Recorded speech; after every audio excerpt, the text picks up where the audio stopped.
12-year-old Caitlin Thornley started sneezing a month ago, and she hasn't been able to stop. Just listen to her.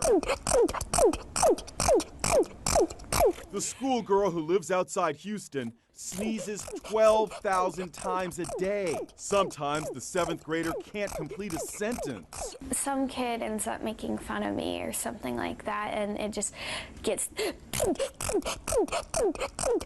The only time the sneezing seems to slow down is when Caitlin listens to music, specifically the Beatles.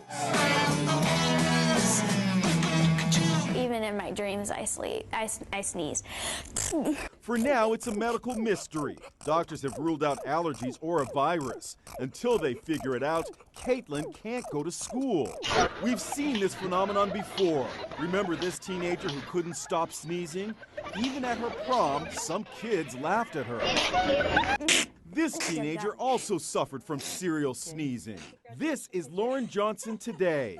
Turns out she had a rare tic similar to obsessive-compulsive behavior that apparently started with a strep throat infection. Lauren has this advice for Caitlin. I tell her just to keep going. Don't let people get her down. I don't care what they do. I just want it to stop. It's been going on for way too